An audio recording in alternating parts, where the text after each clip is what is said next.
in both situations, they don't have to be headaches at all. If you know, you go through the right professionals and do it right, it's really not that difficult. Although I've seen plenty of, you know, mess ups, and, you know, horror stories of, you know, even professional, you know, accountants or lawyers that, you know, that miss certain critical things because it's just not on their radar to deal with foreign people. So having that on my radar, I can tell you that there are obviously a few different structures, and there's not one size fits all, for every investor. We look into the different aspects and different needs of each investor. This is the real estate investing experience. We get it. Real estate can be rough sometimes, and that's why we bring in the experts to talk about the experiences you won't hear anywhere else with your hosts, John Cohen and Chris Grinzik. What's going on, guys? Welcome back to another episode of the Real Estate Investing Experience.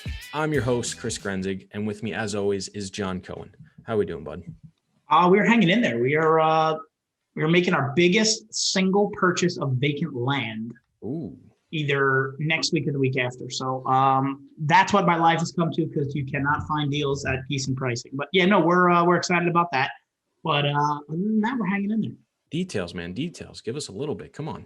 It's a partnership deal. So someone brought it to me who needs some capital. 650 acres in North Carolina. God damn. 320 grand. Okay. And the estimated sale price by the broker is $750,000. So he thinks it's going to take 2 to 3 months. I fully agree. The cheapest listed property, there's only 6 listed properties in the entire county over 500 acres. Mm-hmm. So, and that's at $1.2 million. So we're significantly below that. The property is an awesome property. I have a friend that lives in South Carolina, Matt McCory, who was on this podcast. I told him, I just said, hey, 650 acres outside of Wilmington. And he's like, oh, you know, you could fucking duck hunt. And, you know, he went on a whole tangent. And that's exactly what the broker said. The broker said it's perfect duck hunting. You know, it's, you know, there's good timber. This should go really quickly. He actually said he thinks it'll sell in less than 2 months. So I am partnering with a buddy of mine who brought it to our attention because he needs some capital. And we are looking to deploy capital. So it was a perfect marriage. So I'm really excited. Obviously, there's the nerves. You know, we've been buying $5,000, $10,000 properties, not 300. But take the same principles. Super excited. I can't wait to get that closed. And then hopefully, you know, early summer, I have no hole on my back and we have some cash in the bank for another deal. So We'll see how it shakes out. So I'm really excited about that. Awesome. That's exciting. I'm really excited to hear more about it. Maybe we'll have to do, you know, just a standalone episode, just talking more about it or something like that. But let's jump into today's episode because we're not talking about land. We're going to be talking about some other stuff, and really excited to learn more about it because it's getting into that time of the year where everybody's got questions about, you know, taxes and money and what they should be doing. So really excited to have our guest on and, you know, hear his story and learn from him and, you know, pick his brain, just have a really awesome chat. So with that being said, Ken, thanks for joining us. Thank you. Yeah. Sorry. Do you prefer Ken or Kenneth? You tell me. Kenneth is fine. Kenneth. Okay. Well, Kenneth, thank you for joining us. So kick us off. Tell everybody a little bit about you, you know, your background, your journey, what you do, and all that great stuff. All right. No problem. As long as afterwards, John, you got to tell me a little more about that hole in your back. That's driving me crazy now. I don't know what's going on. I'm here in the dark. Somebody said something about a hole in somebody's back. We like to drop little nuggets so that people have to go back and listen to the start of other episodes. It's like the trail of breadcrumbs. It's how we get our views up. That's all we're about. We don't care about the content. We just want the views and the engagement. Okay. To each their own. Anyway, yeah. So I'm Kenneth Kastner. I have a few other names also, but we can, you know, stick around with Kenneth. I grew up in Brooklyn, New York, and I currently live in Israel. I focus on American taxes for foreign investors, foreign investors that invest in U.S. real estate. So that's my main focus from start to finish. I am an American tax advisor, and I'm also a CPA in Israel. So having an office here in Israel and working with an Israeli tax firm, I kind of give that, you know, that full service package for people living here in Israel who need both the U.S. side and the Israeli side. Mhm. But I also reach out to people all over the world, not limited to Israel. As far as Australia, who invest in the U.S., and I'm able to help them out because of the unique issues that exist for foreign people that invest in U.S. real estate, and people like to to shy away from these things and scared of them. So that's what I tackle. Mhm. I think it's interesting because we always hear, about, foreign money coming in and doing X, Y, and Z. So it's really interesting to kind of understand the motivations behind it always. When you're talking with clients and discussing with them, like, why is, putting money into the United States, especially into the real estate asset classes, such a big driver for those types of investors?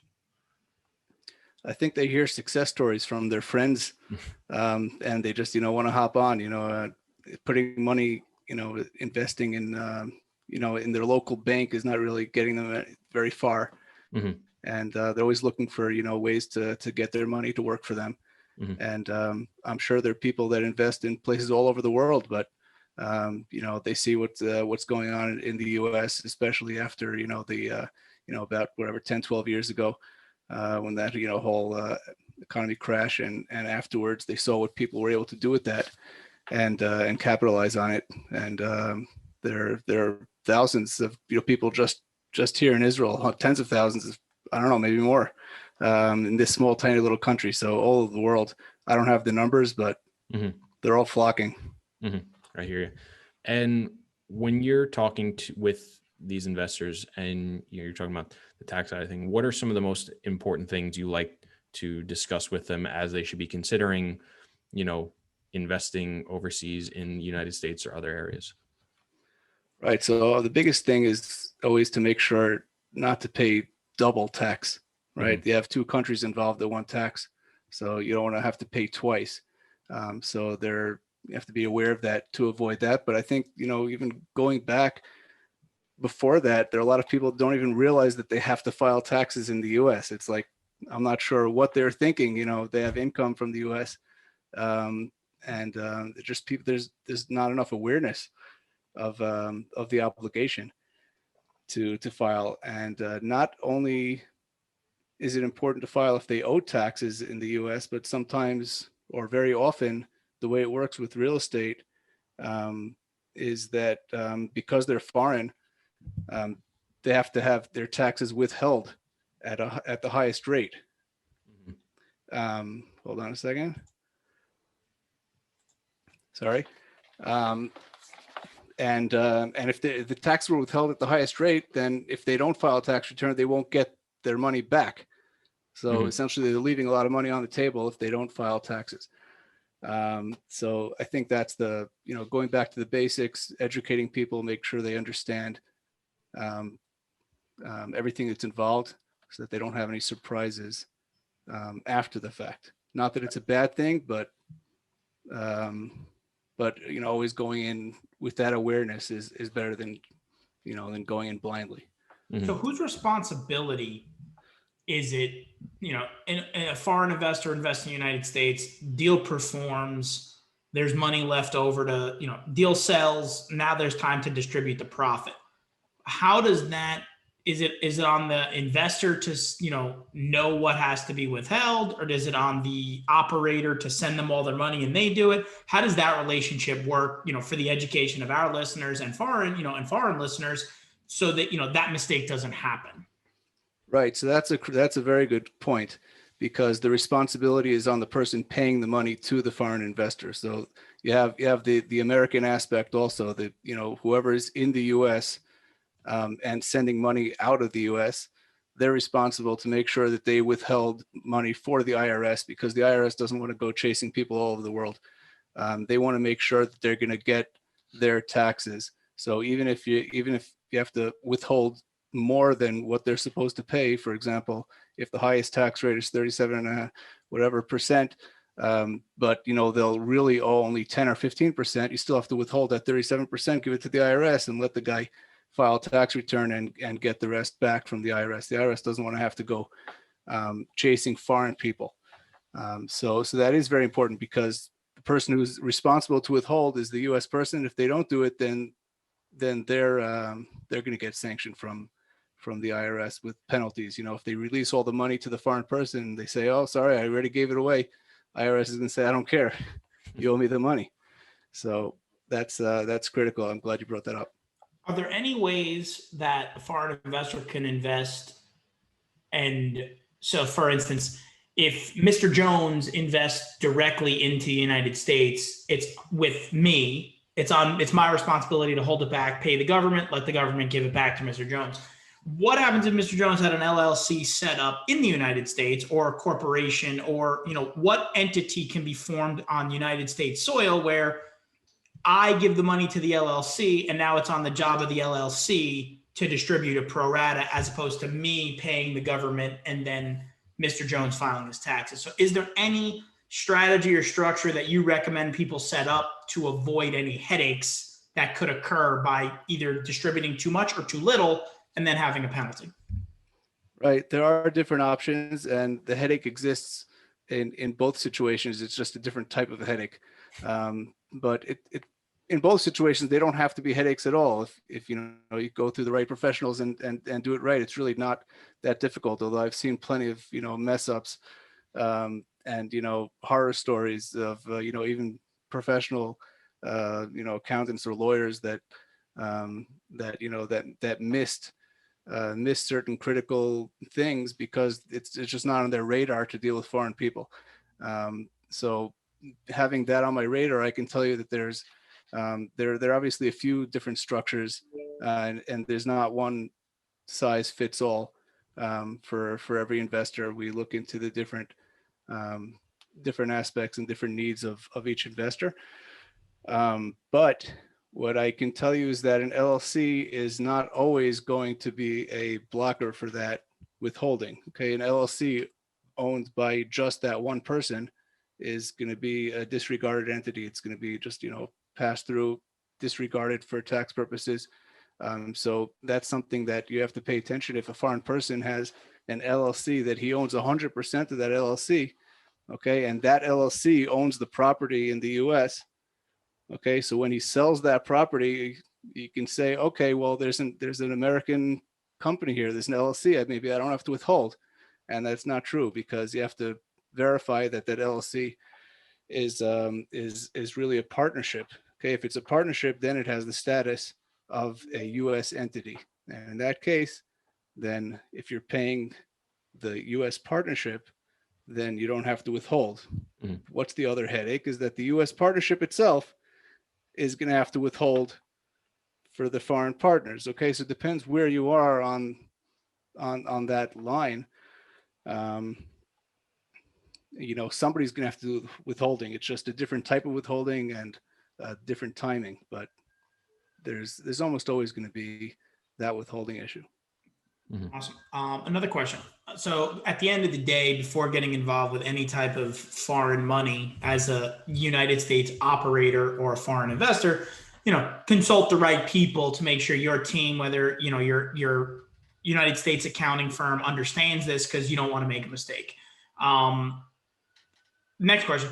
Are there any benefits to working with foreign investors as opposed to differences with, the United States investors? Like, for instance, depreciation or 1031 benefits. Like, did those all tie to the Israeli foreign investors as they would to United States investors, or are there benefits to United States operators working with overseas investors? Well, I think if you're talking about the investors themselves, I think they are at a slight disadvantage from a tax perspective, because they won't always be able to utilize the tax benefits that you mentioned, such as accelerated depreciation or the 1031 exchange. And the reason is because in their home country, the tax law in their home country might not honor and recognize those tax deferral methods. So even if the tax is being deferred in the U.S., they might still have to pay the tax immediately in their home country. Okay, so that might not help them. So that's something just to be aware of. And in that case, okay, so don't do a 1031 exchange. Do something else, but just be aware of that. Um, that it might not be as advantageous for you as a foreign person as as the typical investor in the U.S. Um, but from a U.S. operator perspective, if you have the right professionals working with you, I don't see any advantage or disadvantage specifically working with a foreign investor. Um, it just to have that awareness. Um, that's just about it. Makes sense. So basically, as an operator, understanding that you may not be able to 1031 because the foreign investor may not be able to take advantage. So you can do it, but they're going to have a tax consequence of some sort. So they have to understand that and not just assume, it's like regular any other investment here where you may or may not do that. So just understanding that is basically the key. So basically net even to the United States operator could potentially be not beneficial to a foreign investor as long as they don't understand it. Right. And one caveat that'll actually connect the last two questions together. Um, if the foreign person has a tax structure in the U.S. that's not individual, not a disregarded entity like an LLC. For example, if they open up a U.S. corporation, or an LLC that they check the box and consider it to be like a U.S. corporation for tax purposes. Okay, in that case, essentially the U.S. corporation is going to be doing all the transactions in the U.S. and they can do the 1031 exchange, and they can take advantage of the tax deferrals with the depreciation, the accelerated depreciation with the cost segregation study and all that, because it's not going to come back to their home country until they take out dividends from that corporation. So depending on what the structure is, or what type of investor it is, if we're talking about an investor that's putting in $10 million or $10,000, there's a big difference as to what type of tax structure is going to be appropriate for them. But that's definitely one of the options and one of the structures that can be a workaround for all those tax deferral issues that they might run into as foreign people. Makes sense. So does that go hand in hand with what you were saying about, like the double taxation and trying to prevent that? Is this like creating that corporation? Is that how you're preventing some of that, getting taxed twice thing? Absolutely. Like I said before, if you don't know what you're doing, and you accidentally do this 1031 because it's popular and you don't have a corporation involved, then you might end up having that double taxation. Mm-hmm. So are you actually, when you say like, when we're talking about preventing double taxation, are you actually talking about like eliminating taxes paid on like, one side of the coin or not? Like, is it, eliminating it on the US side or, the home soil side? Let's say in your case, because you're in Israel, the Israeli side, is it like, hey, we can structure it this way so there's no 37.5 withholding in the US and you're just going to pay it on home soil, vice versa? Or is it like just lowering it on both sides so that it's just more manageable? Right. So let's take a step back and understand how that works. Sure. Okay. Why is there a concept of double taxation in this case? We have let's talk about real estate. We're only talking about real estate here. Real estate income in the U.S. So the real estate is on U.S. soil. So obviously the U.S. wants tax for the income, rental income, whatever it is, from that real estate. And in Israel, or in the whatever foreign country, that usually most countries tax their residents on their worldwide income, right? So somebody living outside of the U.S. will also be subject to tax in their home country to report their worldwide income. Okay, now the only question is who has the first right of taxation, right? So there are some countries that have treaties with different countries, with the U.S.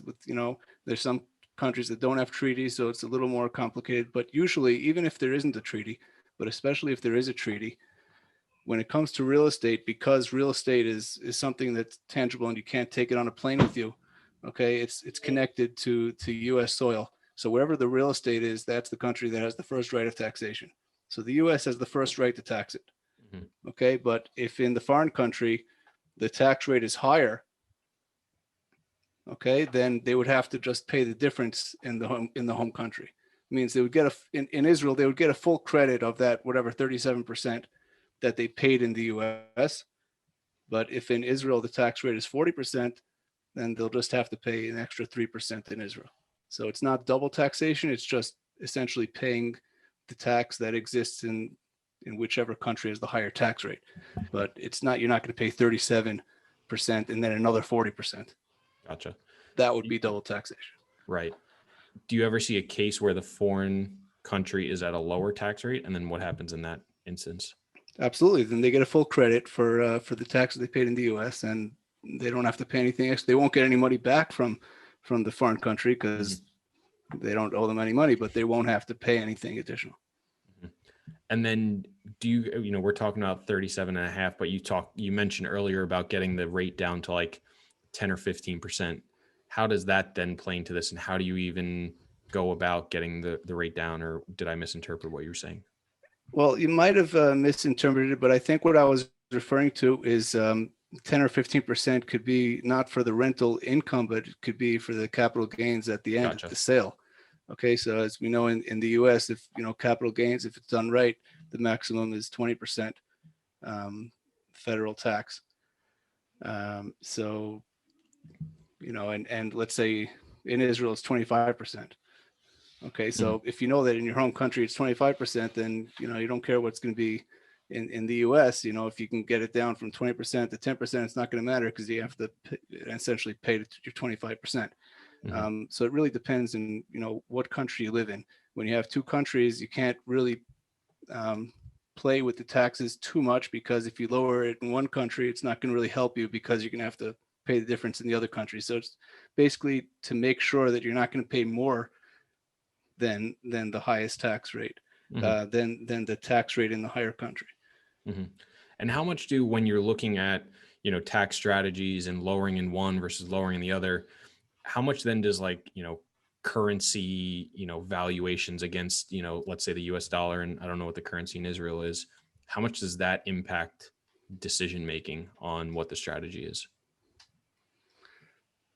I've seen over the years plenty of fluctuations with the exchange rate, but usually it doesn't have that much of an effect, especially if we're talking about more short-term deals and flips. The exchange rate it's not that drastic. So there will be small differences in that that's dealt with at the local level, but from the U.S. Side, it's everything is looked at in dollars. No matter what, it just when they bring it back to their home country, then they see, okay, we'll see what happened here. There's a difference in the exchange rate, but I haven't seen that to be a big consideration in terms of whether or not to invest. Although I'll remind you that I'm not an investment advisor, so I'm just not sure if get involved with that. Yeah. I'm just not sure if as you're having conversations on tax strategies, if you're saying hey, if people are saying, hey, we think the dollar is going to be weaker over the next 2 years, so we really want to lower our taxes on, the foreign side versus the American side, because we think, what's the currency in Israel? I keep saying shekels. Shekel. Yeah. If they think the shekel is going to get stronger, well, it would then enhance the returns on their side. So they might look to say, hey, we don't care as much about the US side. We really care about our side of the coin and lowering that as much as possible. So I wasn't sure if that would affect the tax strategy you would be having with people. I don't think so. I think it's more of the tax rates themselves, not the exchange rates, but the tax rates in different countries, because that is something that, as we see also in the US, is something that everybody's always looking to change the tax rates. Whatever president happens to be sitting on the chair. So that's more likely to have an effect. A lot of people have those kind of questions. Okay, there's a new president. What does that mean for me now? Everybody starts getting nervous. What's should I plan based on that? And it's all speculation, obviously, but that's I think a little more relevant question. that I've seen come up in my conversations. Gotcha. And how much does like all, as you start getting into, multinational and, different clients from different areas and, maybe people, live in multiple countries, how much of these, treaties and international politics do you have to really stay on top of and follow, to be able to properly advise all your clients? Right. So what's really important to understand is that since I focus on the U.S. side, even though I have all these issues on my radar, I'm not going to even pretend to be a tax advisor in every country in the world. So I think the first thing to understand is that I want to collaborate with the local tax accountant. Okay, so whatever country they're in, they come to me. They say, okay, just get your local guy also in this conversation, so that we can make sure that that we have everything covered. But yeah, for sure, I learn as I go along. I learn about pick up more things, but it's never going to be a replacement for working together with the locals. Gotcha.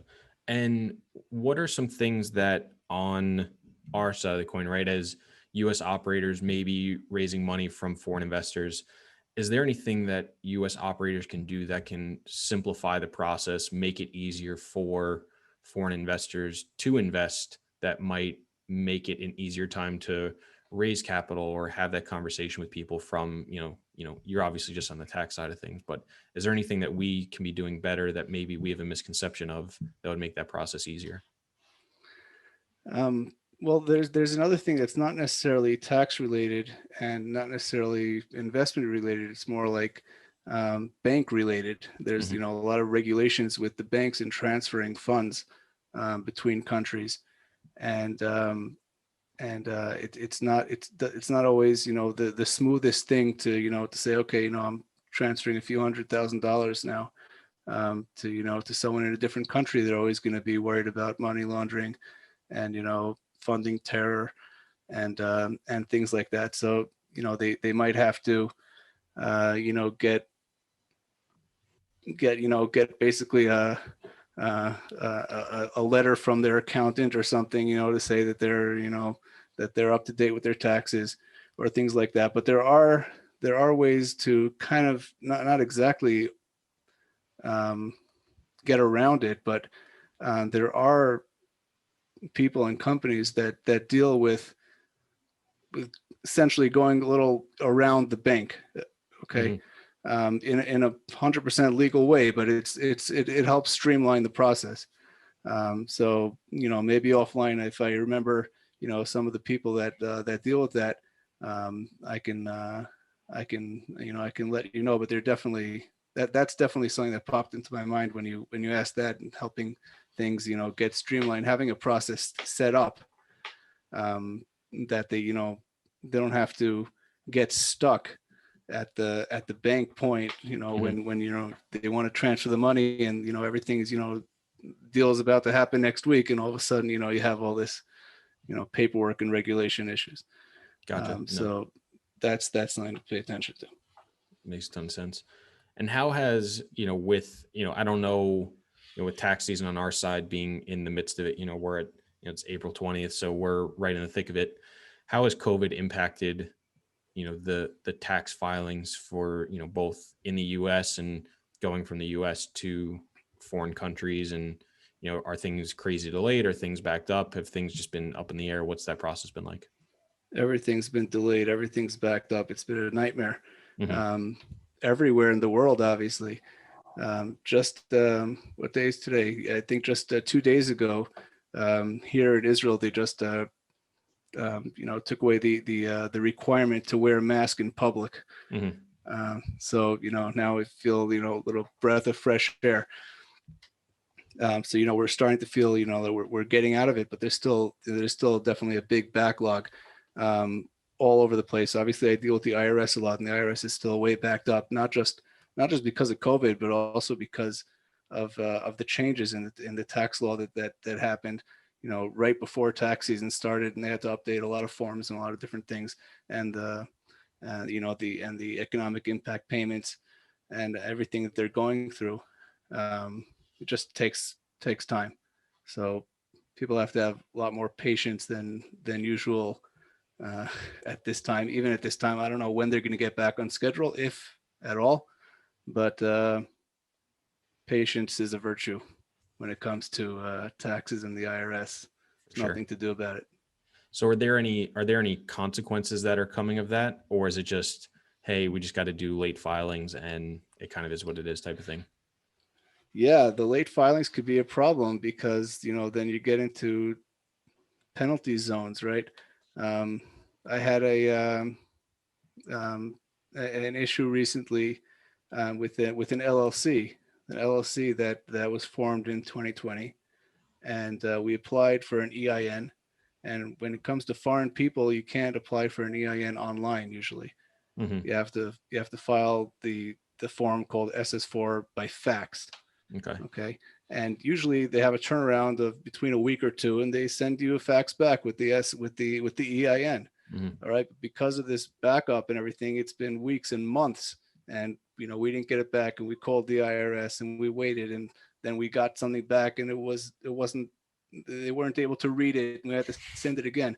And then by the time the April 15th deadline came along, they didn't push off the deadline for LLCs for corporations. And this specific LLC had to file as if it was a corporation.